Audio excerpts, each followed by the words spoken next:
Hello friends, నేను మీ Surya. Welcome to our channel. ఈరోజు మనం multiplying a binomial by trinomial. అంటే బైనోమియల్ అంటే 2 times, ట్రైనోమియల్ అంటే 3 times. ఈ రెండింటికి ఎలా మల్టిప్లికేషన్ చేయాలో చూద్దాం. ఫస్ట్ సమ్ చూడండి. Find the product of 2x plus 3y and 3x plus 4y minus 5z. Second sum, find the product of m plus n and m square minus mn plus n square. First చూడండి.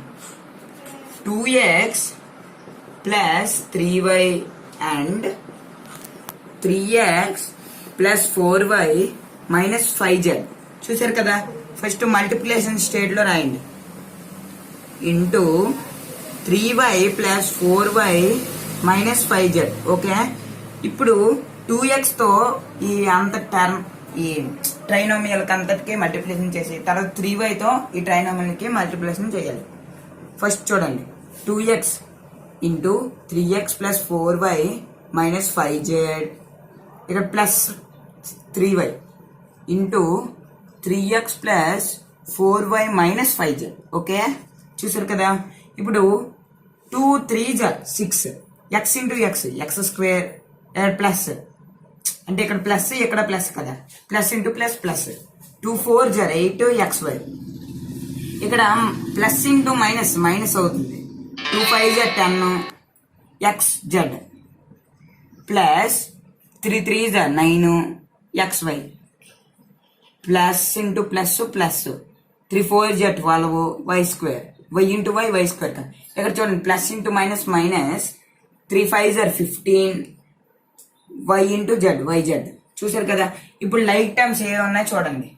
ఇక్కడ చూస్తే xy ఏదో ఒక like term. Next ఇంకేదైనా ఉంది చూడండి, మరేట్ లేవు. అప్పుడు మామూలు రాసుకోండి. 6x స్క్వేర్ ప్లస్ చూడండి ఇక్కడ xy కామన్ అన్న కదా. ఇక్కడ ప్లస్ 8xy ప్లస్ 9xy ఎంత అవుతుందంటే 8 ప్లస్ 9 అంత 17xy మైనస్ 10xz ఇది అయిపోయింది కదా. Plus 12y square minus 15yz. ఇప్పుడు ఒక ఆర్డర్ లో రాయండి. అంటే ప్లస్ టర్మ్స్ అన్ని ఒకవైపు, మైనస్ టర్మ్స్ అన్ని ఒకవైపు. 6x స్క్వేర్ ప్లస్ 17xy ఇది కూడా plus plus 12y square minus 10xz minus 15yz. చూసారు కదా. ఫస్ట్ సమ్ ఎలా సాల్వ్ చేయలేదు. ఇప్పుడు సెకండ్ సమ్ లో కదండి. Find the product of m plus n and m square minus mn plus n square. Okay, m plus n and multiplication చేయాలి. m square minus mn plus n square. చూసారు కదా. ఇప్పుడు same ఈ some లాగా చేయండి. m plus n into m square minus mn plus n square. చూసారు కదా. ఇప్పుడు m తోని ట్రైనోమియల్ కి తర్వాత n తోని ట్రైనోమియల్ కి మల్టిప్లికేషన్ చేయాలి. m into m square minus mn plus n square into కాదు, ఇక్కడ చూడండి ప్లస్ n ఉంది కదా, plus n into m square minus mn plus n square. చూసారు కదా.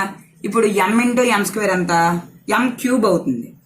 Minus m into m square ఇక్కడ n ప్లస్ m స్క్వేర్ ఇక్కడ plus nm square minus ఇక్కడ చూడండి మైనస్ ఇంటూ ప్లస్ మైనస్ ఇక్కడ ఇక్కడ m ఎలాగేయండి. n into n square plus into plus plus n into n square n cube అవుతుంది. చూసారు కదా. ఇప్పుడు ఒక ఆర్డర్లో రాయండి. ఫస్ట్ ఈ రెండు రాయండి. m cube plus n cube. ఇప్పుడు ఏమైనా క్యాన్సిలేషన్ అవుతాయేటో చూడండి, సింప్లిఫై అవుతాయేటో. ఇక్కడ చూసినట్లయితే మైనస్ m స్క్వేర్ n ఉంది. ఇక్కడ ఎక్కడైనా చూడండి ఇక్కడ ప్లస్ m స్క్వేర్ n. చూడండి ఇక్కడ m స్క్వేర్ ఉంది, ఇక్కడ కూడా m స్క్వేర్, n వేరేగా ఉంది. ఇదిగోండి అంటే ఇది మైనస్ ఇది ప్లస్, అంటే plus value minus value cancel అయిపోద్ది. ఆ రెండుకి ఆ రెండు. ఇక్కడ చూడండి mn square minus mn square, n square n square minus m plus m, అంటే ఇది కూడా క్యాన్సిల్ అయిపోతుంది. అంటే మిగిలినది ఏంటి, ఇదే ఉంది. అంటే ఆన్సర్ ఎంత, m cube plus n cube. చూసారు కదా ఫ్రెండ్స్, ఒక బైనోమియల్ కి ఒక ట్రైనోమియల్ కి ఎలా మల్టిప్లికేషన్ చేయాలనేది. ఈ వీడియో మీకు నచ్చినట్లయితే సబ్స్క్రైబ్ చేయండి.